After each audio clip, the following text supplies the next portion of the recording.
जिंदगी सबके लिए बराबर थोड़ी ही होती है। मां बाप ने रखा नहीं, कॉलेज में रहा नहीं, कंपनी वालों ने रहने नहीं दिया, फिर भी अपनी जिंदगी से 10 साल आगे के इनोवेशन हमेशा किए। नमस्कार, मैं Vivek Bindra, founder and CEO बड़ा बिजनेस.com। आज बात करूंगा imaginative, futuristic, radical innovator Steve jobs के बारे में, जिसको फोर्ब्स ने वर्ल्ड्स मोस्ट वैल्यूएबल ब्रांड का खिताब दिया। एक के बाद एक पावरफुल केस स्टडी दे रहा हूं। अब तक मैं वाजपेयी, रतन टाटा, सरदार पटेल, बॉलीवुड, सुभाष चंद्र बोस, अब्दुल कलाम पे कर चुका हूं। आगे क्या टॉपिक चाहते हैं? कमेंट बॉक्स आपका है और मैं आपके साथ हर कमेंट को आके देखूंगा। जिस पे ज्यादा लाइक वही वीडियो बनाऊंगा। मजबूरी करना, महात्मा गांधी या मैकडॉनल्ड्स की केस स्टडी, डीमार्ट कैसे बना, सचिन तेंदुलकर, लाइफ कैसे होगी आगे 2050 में, सिंगापुर छोटा सा है, दुनिया में इतना आगे कैसे निकला, मैरी कॉम का बर्थडे आने वाला है, वुमेन्स डे पे देखना चाहते हैं, आने वाला है। बहरहाल वापस आते हैं स्टीव जॉब्स पे। ऐसी फिलॉसफी 1970s में बोल दिया था कि मैं पर्सनल कंप्यूटर हर घर में पहुंचा दूंगा। उस समय लोगों ने विश्वास नहीं किया। ये ऐसा ही है जैसे मैं बोलूं थोड़े दिनों के बाद हर एक के पास में अपना हेली ड्रोन होगा,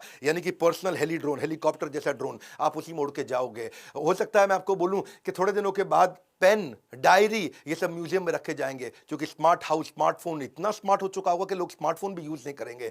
हर घर के अंदर पर्सनल रोबोट्स होंगे। ये सब आगे की बातें हैं, आज इन पे लोग विश्वास नहीं करेंगे। ऐसे ये रेडिकल इनोवेटर थे, खुद के पास ना टेक्निकल स्किल थे, ना मैनेजरियल स्किल थे, ना इनके पास पैसा था। फिर भी स्टीव जॉब्स एक ऐसे व्यक्ति जिसको माता पिता ने रखा नहीं, अब्दुल जंदाली, एक मुसलमान व्यक्ति जो उनके पिता थे, जोआन, इनकी मां अमेरिकन थी, लेकिन क्योंकि वो शादीशुदा नहीं थे, इमिग्रेंट्स थे, बहुत छोटे थे, 22 साल के थे, तो बच्चे की रिस्पॉन्सिबिलिटी नहीं ले सकते थे, इसलिए इनको अडॉप्शन के लिए दे दिया। एक वर्किंग कपल, पॉल जॉब्स और क्लारा जॉब्स ने इनको बाद में अडॉप्ट किया। छोटी उम्र से ही ये पावर, पोटेंशियल और पॉसिबिलिटी कंप्यूटर की समझ चुके थे। इतने बुद्धिमान थे कि बच्चों को इनको टीचर ने बचपन में ही बोलना शुरू कर दिया कि स्किप कर दो भैया, ग्रेड आगे चलोगे, तुम 2 क्लास 3 क्लास आगे जंप मार लो, इतने बुद्धिमान हो। 10 बातें बताऊंगा स्टीव जॉब्स की, जिसने स्टीव जॉब्स को इतना सफल बनाया। पहली strategy, higher orbit. Higher orbit क्या होता है? स्टीव जॉब्स एक आम आदमी की तरह जीवन नहीं जीते थे, हायर ऑर्बिट पर रहते थे। इमेजिनेटिव, क्रिएटिव, प्रोडक्टिव, ये एक चेतना है। शास्त्रों में बताई गई 5 तरह की चेतना होती है। आच्छादित, पत्थर जैसी, मुकुलित, पेड़ जैसी, संकुचित, पशु जैसी, विकसित, मनुष्य जैसी, पूर्ण विकसित, एक दिव्य मनुष्य जैसी। यानी कि हर व्यक्ति इन 5 में से किसी चेतनाओं में रह रहा होता है। कुछ लोगों की चेतना पेड़ जैसी होती है, प्रोग्रेसिव नहीं होते, अटक जाते हैं, वहीं फंस जाते हैं। ये हमेशा एक पूर्ण विकसित चेतना में, हायर ऑर्बिट में जीवन जीते थे। इसको बोलते हैं differentiated higher level of orbit. लोग कहते थे ये बड़ा बेचू आदमी है, मार्केटिंग एक्सपर्ट है। बेचू नहीं था, बेचता नहीं था, सोचू था, सोचता बढ़िया था। स्टीव जॉब्स ऐसे सोचू थे कि 12 साल की उम्र में उनको एचपी के फाउंडर बिल ह्यूलेट ने समर इंटर्नशिप पर रख लिया था। आहार निद्रा भय मैथुन सामान्य मेतद पशु भी नरानाम। आहार निद्रा भय मैथुन, जो खाली आदमी खाने पीने की चिंता करता है, सोने की चिंता करता है, मैथुन की चिंता करता है, पशु भी नरानम, वो पशु जैसा व्यक्ति है। और यही बात है कि great leaders don't enjoy on physical and mental platform. Physical platform, mental platform, वो इंटेलेक्चुअल या स्पिरिचुअल, ये 4 स्टेजेस होती हैं। वो इंटेलेक्चुअल या स्पिरिचुअल लेवल पे रहते हैं, लेकिन जो केवल आहार निद्रा भय मैथुन करता है वो लोएस्ट लाइफ जीता है। उनके वैसे जो पिता थे ना, वो उनके साथ में गैराज में काम किया करते थे। सारा जीवन इन्होंने या तो जमीन पर सोते बिताया, या कोक की खाली बोतलें जाकर के दुकान को वापस देके पैसा लेके खाने का जुगाड़ करते थे। कई किलोमीटर ट्रैवल करके पैदल इस्कॉन में जाकर के फ्री का भोजन, इस्कॉन जानते हैं ना, हरे कृष्णा मंदिर, वहां फ्री का भोजन खाया करते थे। चेतना ऐसी हो गई, उसी कारण दिव्य चेतना। इंडिया आए ये, इन्होंने क्या किया, वहां पे गेमिंग, जो वीडियो गेम होती है उस कंपनी में नौकरी करते थे, पैसा बचा करके इंडिया पहुंचे, अपने गुरु की तलाश में आए, बाबा नीम करोरी के आश्रम में गए। तब तक बाबा नीम करोरी का देहांत हो चुका था। उसके बाद उन्होंने जैन और बुद्धिज्म को प्रैक्टिस किया। 7 महीने इंडिया में घूमे, बसों में दिल्ली, उत्तर प्रदेश, हिमाचल प्रदेश घूमते रहे। नॉन वेजिटेरियन छोड़ दिया, फ्रूटेरियन बन गए, खाली फ्रूट्स खाया करते थे। हेड शेव करके शिखा रख ली, ट्रेडिशनल इंडियन कपड़े, धोती कुर्ता, कुर्ता पजामा पहन के रहते थे। और स्टीव वॉजनियाक को के साथ इन्होंने अपनी फिर पार्टनरशिप की। वापस जब अमेरिका गए, शुरुआत करी, बहुत छोटी शुरुआत करी, क्योंकि इंटेलेक्चुअल और स्पिरिचुअल प्लेटफॉर्म पे थे। तो इन्होंने हमेशा से, बल्कि ये वही व्यक्ति थे जो को फाउंडर बने दुनिया की सबसे बढ़िया आईटी कंपनी के। शुरुआत में उन्होंने अपनी फोक्सवैगन इनके पास थी, उसको बेचा। इनके पार्टनर ने अपना कैलकुलेटर बेचा। उसके बाद उन्होंने शुरुआत करी, अंडरवेयर में ही कस्टमर से मिलते थे नंगे पांव, पैसा नहीं था कपड़े पहनने का। लेकिन 1981 आते आते इन्होंने रिकॉर्ड तोड़ दिए जब इन्होंने आईपीओ लॉन्च किया अमेरिका के अंदर एप्पल का। 1983 में ये अमेरिका के 500 सबसे अमीर आदमियों में आ चुके थे। यानी कि जब ये 23 साल के थे तो $1 मिलियन, 24 साल के थे तो $10 मिलियन, और 25 साल की उम्र तक $100 मिलियन कमा चुके थे।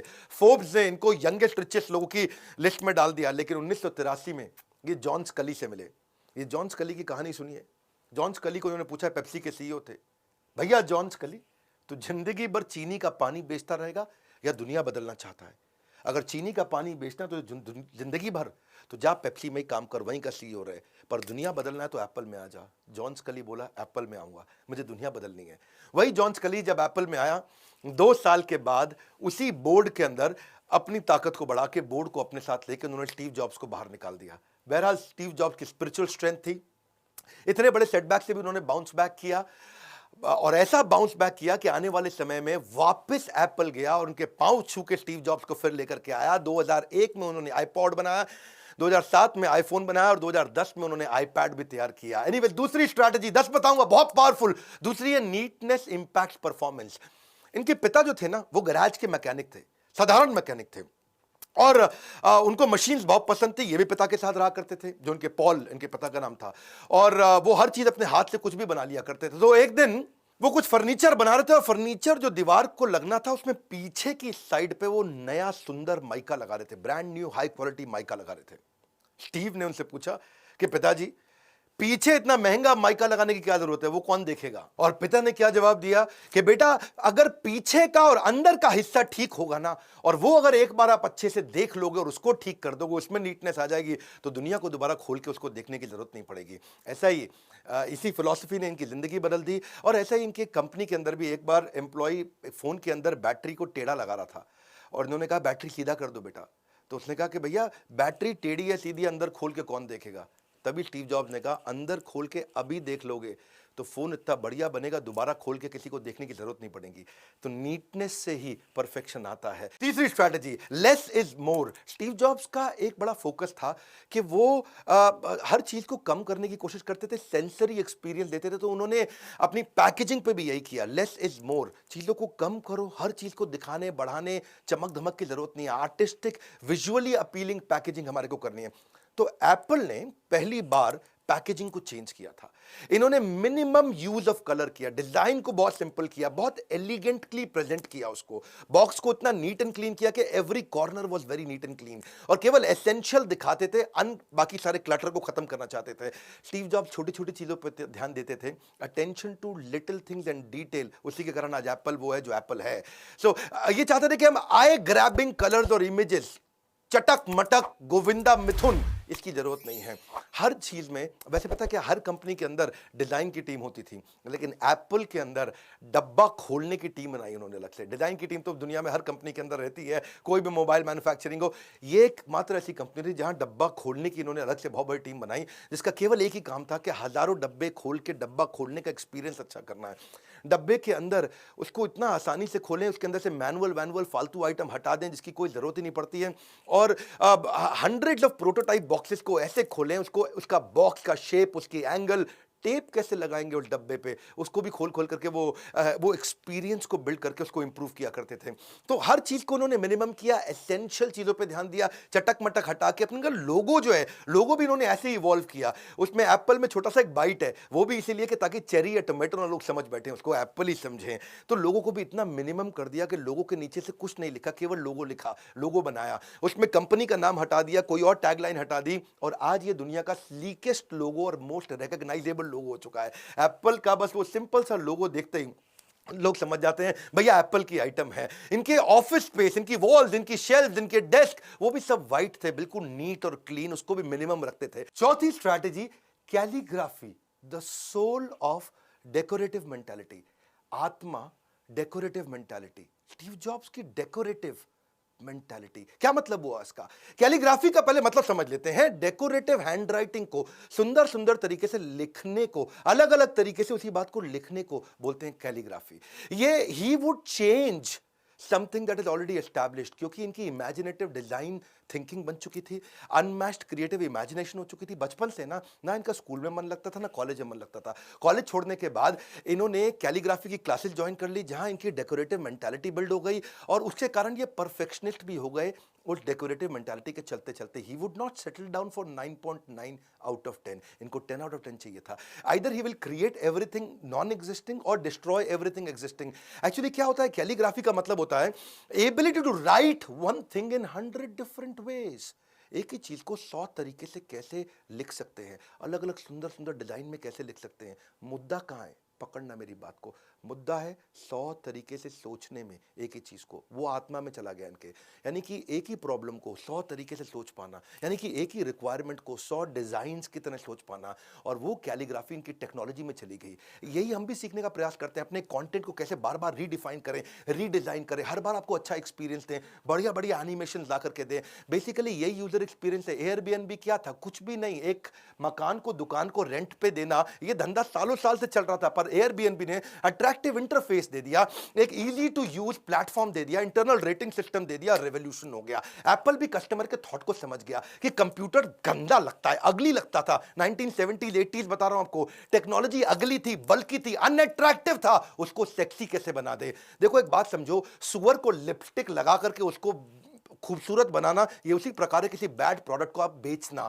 इसी को, ये डिजाइन थिंकिंग इनकी ऐसी ही आई, बोला बैड प्रोडक्ट नहीं चाहिए, सुअर को लिपस्टिक लगा के सुंदर नहीं दिखा सकते आप, इसीलिए। अच्छा चलो 5वीं स्ट्रैटेजी पे आते हैं। Innovation is about subtraction. Innovation का मतलब है चीजें कम कर दो, बहुत कम कर दो। 1997 में जब इनको वापस इंटरिम सीईओ के रूप में बुलाया गया था ना, भैया स्टीव जॉब्स वापस आ जाओ, भैया एप्पल खत्म हो गई तुम्हारे बिना, वापस आ जाओ। यही होता है, innovation distinguishes between a leader and a follower. Jobs जब वापस आए, उन्होंने देखा 350 आइटम बना रहे हैं, ये क्या मजाक बना रखा है कंपनी के अंदर, ये भी बनाएंगे हम, वो भी बनाएंगे हम, ऐसा भी बनाएंगे, वैसा भी बनाएंगे। स्टीव जॉब का भाई हम सब कुछ बना रहे हैं। बोला shut up, stop it right now, minimalistic हो जाओ। 350 चीजों में से 340 इन्होंने हटा दी, डेटा को स्टडी किया और केवल 10 चीजों पर फोकस किया। Products had become redundant, outdated, और बहुत एक्सपेंसिव पड़ता था प्रोडक्शन कॉस्ट को, वो नहीं प्रोड्यूस कर पाते थे क्योंकि फालतू चीजें बहुत ज्यादा कर दी। स्टीव जॉब्स एक मापदंड बन चुके थे क्वालिटी के, ये था स्टीव जॉब्स का nature. Focusing on just handful things and venture rather than hundreds of them, excellence in quality. वो उनका रूल क्या था, let's free up the space for what matters the most, what matters the most, what matters the most, उसी पर focus करूंगा जो सबसे जरूरी है, what matters the most, what matters the most. अपने मार्केटिंग प्लान में भी यही किया। इनके यहां जो मार्केटिंग वाले थे, वो क्या कहते थे, वो अपने लैपटॉप को जब बेच रहे हैं, बोल रहे हैं my laptop is fast, super light, has Pentium 5 processor, it comes in 3 great colour. Steve Jobs बोला व्हाट नॉनसेंस, शट अप, ये सब नहीं चाहिए। When you talk to many things your message gets missed, समझ ही नहीं आएगा लोगों को तुम बोल क्या रहे हो, इतनी सारी बातें बोल रहे हो। स्टीव जॉब्स ने कहा एक लाइन बोलो, गेम चेंज करो, the world's thinnest notebook, that's it. वो क्या बोले, मैं गर्वित महसूस करता हूं उन चीजों को जिनको मैं करता हूं, और उन चीजों के लिए भी गर्वित महसूस करता हूं जिनको मैं नहीं करता हूं। इसको बोलते हैं मिनिमलिस्टिक थिंकिंग। छठी strategy, pushing herd to a cult. भीड़ में से अपने लोग खोज के उनको अपना बना लो। इनकी स्ट्रैटेजी क्या थी, try to get people to take to one side. इन्होंने पूरी मार्केट को अलग कर दिया, तुम माइक्रोसॉफ्ट वाले और तुम एप्पल वाले, बाजार को अलग किया इन्होंने। समझना मेरी बात को, बड़ा गहरे आदमी, ऐसी ऐसी केस स्टडी देते हैं। हमारा काम है आपको ग्रेट लर्निंग शॉर्ट में आकर के देना। If you don't stand up for what you believe in, you will go unnoticed. तो ये बोले मुझको अननोटिस नहीं जाना है, मुझको अपने लोग अलग कर रहे हैं। Microsoft is my biggest competitor.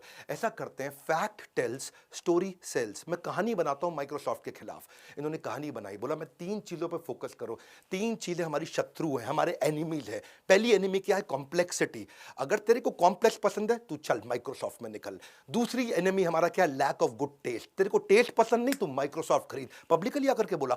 तीसरी हमारा एनिमी है कन्वेंशनल थिंकिंग, तू आज भी दकियानुसी रूढ़िवादी पुराना है, माइक्रोसॉफ्ट खरीद। Microsoft processor is tasteless, it is classless. Public में आकर के उन्होंने बोलना शुरू किया, क्या अलग कर दो, माइक्रोसॉफ्ट वालों तुम बाहर हो जाओ यहां से, हमें केवल वो आदमी चाहिए जिसको टेस्ट चाहिए। Microsoft has no taste, they have absolutely no taste. ये मैं नहीं बोल रहा हूं, स्टीव जॉब्स बोलते रहे पब्लिक में आके, और क्या बोलते रहे, I don't mean that in a small way, I mean that in a big way. अरे इतना रिपीट करके बोल रहे हो, repetition is necessary to drive the point back home. और इनका क्या मानना था, इतना बोल दो क्लियरली कि मैं टेस्ट और क्लास पे काम कर रहा हूं। और बोलते रहे Microsoft doesn't bring culture to their product, उनके प्रोडक्ट में कल्चर ही नहीं है, हल्का बना दिया उसको। नाइकी की एड भी थोड़ी ऐसी होती है कि भाई जूते का सोल अच्छा है हमारे, वो तो एथलीट की बात करता है, क्लास। तो ये क्या कहते थे, get attention by communicating the dreams that your customer aspires to live. आपका कस्टमर क्या सपना देख रहा है वो मेरे को कम्युनिकेट करना है। तो ये क्या कहते थे, कल्ट ऐसा बना दो ना, once you buy Apple always you will buy Apple. और मैंने अपनी जिंदगी में वो लोग देखे नहीं जो एप्पल खरीदने के बाद दोबारा एंड्रॉइड में कभी गए हों। 7वीं strategy, first versus best. Steve Jobs ने कोई काम फर्स्ट नहीं किया, पर जो किया वो बेस्ट किया। उनका रूल सिंपल है, rarely he did anything first but whatever he did best. जो करूंगा ऐसा करूंगा, फिर किसी को दोबारा नहीं हिला दूंगा। He said that I love to become shameless in stealing great ideas as we are। बोले हर एक का बेस्ट आइडिया उठाऊंगा, लेकिन जब बनाऊंगा तो पूरे बाजार को हिला दूंगा। उसने रीडिजाइन किए, रीमार्केट किए बहुत सारे हजारों ऐसी आइडियाज को जो पहले से थे। MP3 प्लेयर पहले से बिक रहा था, स्मार्टफोन पहले से बिक रहा था, टैबलेट कंप्यूटर पहले से बिक रहे थे, लेकिन इसने यूजर एक्सपीरियंस को, नेविगेबिलिटी को, कि कैसे नेविगेट करेंगे उस मोबाइल में, मोबाइल का वेट कैसा रहेगा, पैकेजिंग, डिस्ट्रीब्यूशन चैनल, उसके डिजाइन कैसे रहेंगे, कंज्यूमर का फीडबैक सुन सुन के इसने बनाया। क्या कहते थे, वी डोंट डू फाइन, हम फाइन काम नहीं करते। 10 out of 10, we don't accept things the way they are, we don't stop innovating। बोले we have raised the bar, hey come on, we've raised the bar। 8वीं strategy, aspiration is valuation.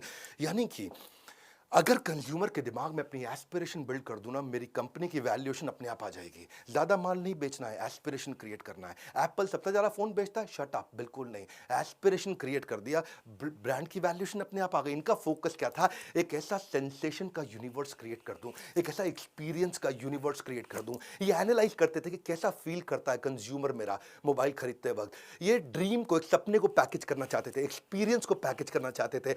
इन्होंने एक social status बनाने का कोशिश किया, इतना aspirational किया। जैक मा, स्टीव जॉब्स, किसी को टेक्नोलॉजी नहीं आती थी, लेकिन ये कंज्यूमर को समझते थे। They could not double click the real meaning of technology.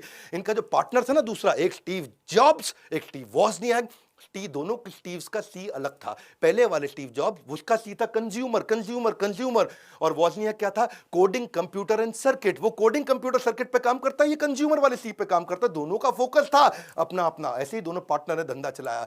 वो क्या, वो कंप्यूटर पे लगा रहता था, ये कंज्यूमर पे लगा रहता था। Great leaders build their great business not by understanding technology but by understanding the consumer.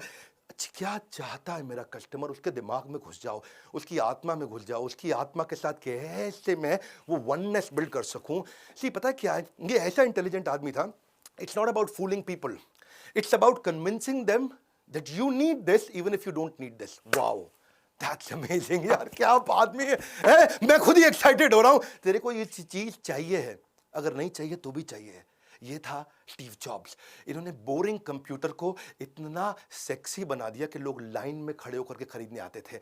इन्होंने एडिक्शन बिल्ड कर दिया उस एक्सपीरियंस में कि वो एडिक्शन एग्जिट बैरियर बन गया। सिंपल है भैया, social status, social currency, we have raised the bar, we have raised the bar. That is what is Apple. ये क्या कहते थे, एस्पिरेशन बिल्ड कर दोगे ना तो कंज्यूमर एडवोकेट बन जाएगा। और ये चाहते थे कि मेरा कंज्यूमर रेकमेंड करे मेरे को। तनख्वाह नहीं दूंगा तुझको मैं कस्टमर, पर रेकमेंड करेगा तू मुझको। आज भी एप्पल का यूजर एप्पल ही रेकमेंड करता है, चाहे कुछ भी हो। उसमें सारे फीचर नहीं चलते फिर भी एप्पल खरीदता है, उसमें सारी ऐप्स नहीं चलती फिर भी एप्पल खरीदता है। कैसे कल्ट बना दिया। एप्पल यूज करने वाले लोग बोलते हैं कुछ नहीं चलता इसमें, फिर भी एप्पल यूज करता है और दूसरों को बोलता भी है। ऐसा ही ये चाहते हैं कि वो एडवोकेट भी बन जाए, मेरा कस्टमर ही मेरा स्पॉन्सर भी बन जाए, मेरा कस्टमर ही मेरा फैन भी बन जाए। हार्ले डेविडसन की तरह डिस्काउंट में कभी देता नहीं, कभी दूंगा नहीं, और क्योंकि डिस्काउंट दूंगा तो कस्टमर का ट्रस्ट कम हो जाएगा। एप्पल चाहता था ब्रांड की पावर बिल्ड करूं, इससे उसकी वैल्यूएशन आई। मेरी बात समझना, डिस्काउंट किल्स दी वैल्यूएशन।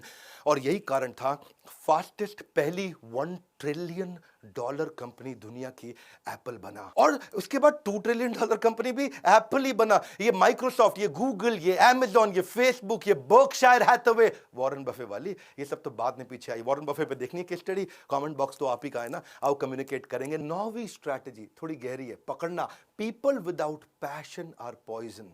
क्या बोलते हैं यार, क्या आदमी, people without passion are poison. वो जहर की तरह होते हैं वो लोग।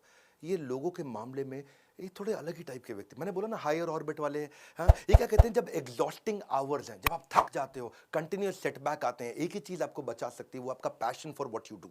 जब आपके पास passion for what you do है तो आप थकान नहीं होते, then you not tired, you are inspired. हाँ, your chief inspiration officer. See, जो आपका काम है ना, वो आपकी जिंदगी का सबसे बड़ा हिस्सा है। स्टीव जॉब्स क्या कहते हैं, your work is going to fill the largest part of your life. जो आपका काम है जिंदगी का सबसे बड़ा हिस्सा है, और उसी में अगर आप सेटिस्फाइड नहीं हो तो आप जिंदगी में कभी सेटिस्फाइड नहीं हो सकते। रूल क्या है, जो जिंदगी का सबसे बड़ा हिस्सा है, जो आपका काम है, उसको वही काम पकड़ो जिसमें आपका पैशन हो। ये ना नो नॉनसेंस बॉस थे, इनको नॉनसेंस पसंद नहीं है। एक्सट्रीमली फोकस्ड, भयंकर फोकस्ड। अपने कमरे के अंदर भी कुछ नहीं रखते, खाली सफेद दीवारें हैं आसपास। बोला नीटनेस चाहिए, कंप्लीट फोकस चाहिए। हाई टेम्पर के आदमी थे, काम ऐसा चाहिए जो कंज्यूमर के हिसाब से हो। जरूरत पड़ती है 2 मिनट में आदमी को निकाल देते, is a difficult boss to work with. सबसे जल्दी फायर करते थे लोगों को ये। ये क्या कहते थे, जो पुराने लोग हैं अगर वो ग्रो नहीं कर रहे हैं तो साफ बोल देते थे, company outgrew them. It's not my job to be nice to people, it's my job to make them better. कठोर, बहुत कठोर है। ये मेरा काम नहीं है कि मैं लोगों के साथ अच्छा बर्ताव करता रहूं, मेरा काम है कि मैं लोगों को अच्छा बनाऊं। हाँ, और एक दफा तो इनकी लाइफ में एक बहुत जबरदस्त प्रोग्रामर था उस शहर का, सिलिकॉन वैली का सबसे बढ़िया प्रोग्रामर था, पर उसे क्या बोले, even if you are the best programmer but if you don't share my vision then get lost. बहुत इंपॉर्टेंट है इनके लिए कि विजन शेयर करें। अगर आपका स्टार्टअप है, बिजनेस है, वो विजन शेयर कराना चाहते हो आप लोगों को, कैसे विजन शेयर करें आप सीखिएगा हमसे। हम बहुत सारे पावरफुल कोर्सेज इसी तरह के लेके आए कि आप कैसे वो कंबाइंड विजन को बिल्ड करके लोग भी ऐसे फायर्ड अप हो जाए। आग सीने में लगानी है, पीछे नहीं, पीछे लगाओगे तो जल जाएगा। 10वीं strategy, stay hungry stay foolish. ये तो भाई ये मैं जीवन में ऐसे उतारता हूँ, उसको रोज अपने आप से पूछता भी हूँ।